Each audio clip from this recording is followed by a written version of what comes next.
apakah ia suka akhir-akhir ini mulai mengkritik Anda. Jadi seakan-akan memang Anda bukan yang terbaik. Biasanya ketika seseorang mengkritik ini biasanya mencari sisi yang kurang baik dari orang tersebut. Nah, ketika 9 tanda ini memang banyak hal kesamaan yang saya ucapkan, ada kemungkinan ada benarnya memang seperti itu. Namun hal ini jangan menjadikan satu gambaran bahwa Anda harus berburuk sangka kepada pasangan Anda, itu tidak boleh ya.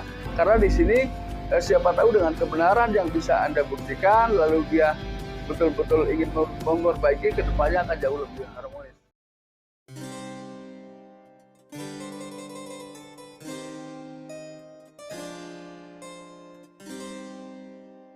Assalamualaikum warahmatullahi wabarakatuh. Kembali lagi bersama saya Kang Kumis. Kali ini Kang Kumis kembali bersama sahabat semua, tentunya di channel Kang Kumis, channel yang selalu membahas seputar kehidupan rumah tangga, percintaan hingga masalah perselingkuhan.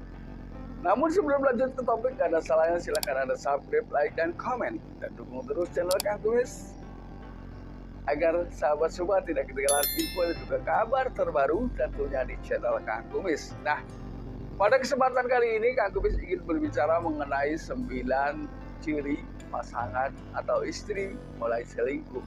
Ini kalimat mulai ini bisa juga memang betul-betul dia baru pertama kali mungkin dia berusaha menghilangkan rasa penasaran sehingga dia mencoba untuk melakukan sebuah perselingkuhan ya.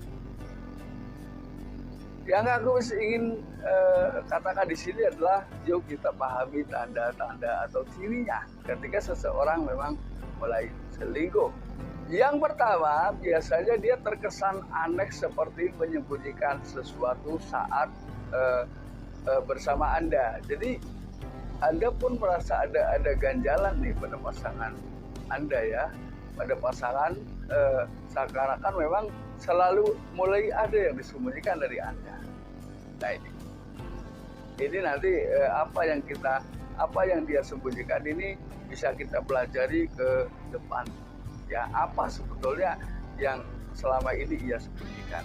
Lalu yang kedua, dia akan terlihat seperti ada rasa ketakutan yang begitu mendalam ya, apalagi saat Anda berbicara lama dengan pasangan Anda ya.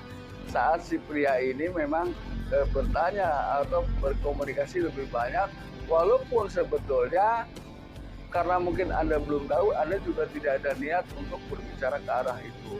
Namun karena biasanya seseorang ini akan terbawa dengan rasa takut ini menggambarkan bahwa itu adalah sebuah perilakunya sendiri ya, bahkan bisa menganggap bahwa jangan-jangan orang lain seperti saya. Itu akan timbul seperti itu biasanya, sehingga rasa takut itu terus timbul dalam dirinya. Lalu yang ketiga, apakah ada perubahan pada penggunaan ponsel ya? Mungkin dia jadi lebih hati-hati ya dengan ponselnya, kemanapun dia pergi dia bawa ya, dan biasanya memang dia begitu rajin. Nah, lalu di sini kita lihat ada apa sebetulnya hal-hal yang terjadi di balik komunikasi yang terjadi pada atau di balik aktivitas pada ponselnya, apa yang ia lakukan. Jika memang coba ya Anda bicara baik-baik, Anda minta lihat itu ponselnya. Kalau memang dia tidak terlihat takut atau biasa saja, berarti ada masalah lain, bukan masalah itu ya. Namun ketika justru dia terlihat keberatan dan lain sebagainya, banyak alasan, ketika memang belum diizinkan untuk melihat, biarkan saja ya. Nanti kita cari bukti-bukti lain ya. Lalu yang keempat, apakah ia pernah keceplosan menyebut nama orang lain selain nama Anda? Ini bisa dijadikan satu gambaran ya, bahwa apalagi mungkin ketika orang tersebut tidak dikenal oleh si pria atau oleh si suami. Ini adalah mungkin nama-nama baru ya yang disebut. Ini biasanya karena keceplosan. Kemudian yang kelima, biasanya ketika ditanya tentang alasannya kenapa, dia suka memberikan alasan-alasan yang di luar nalar pemikiran kita. Artinya alasan tersebut memang tidak masuk logika sama sekali. Nah, ketika alasannya nggak jelas, ini juga perlu Anda pahami jauh lebih dalam, Anda perhatikan ya. Tapi di sini bentuk perhatian sebetulnya hanya untuk mencari titik kebenaran. Kita tidak bermaksud mencari keburukan seseorang, apalagi pasangan kita. Tidak ada maksud di situ. Di sini kita hanya ingin meluruskan itu. Ya. Lalu yang keenam, apakah ia mulai keluar rumah tanpa izin Anda? Ya, jadinya kan ketika memang tanpa izin, ketika kepergok dengan Anda, lalu alasannya bagaimana?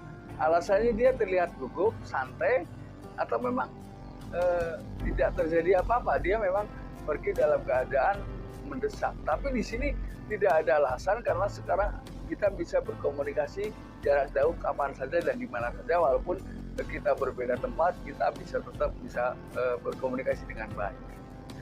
Lalu yang ketujuh, apakah dia menyembunyikan atau ada rasa takut ketahuan? Ya, saat dia berpergian, maksudnya takut diketahui keberadaan lokasinya. Ya, jadi dia tertutup dengan lokasinya. Apakah ia seperti itu? Lalu ketika seperti itu, Anda tetap mencari tahu, mungkin bisa melalui sahabatnya dan sebagainya, itu masih ada jalan lah ya. Sebetulnya di sini hanya untuk mencari kebenaran saja. Ya. Lalu yang kedelapan, apakah di saat dia berpergian atau keluar rumah dia sulit dihubungi? Nah, ketika memang sulit dihubungi, ini mungkin erat kaitannya karena lokasinya takut diketahui atau keberadaannya takut terendus. Ini yang kedelapan.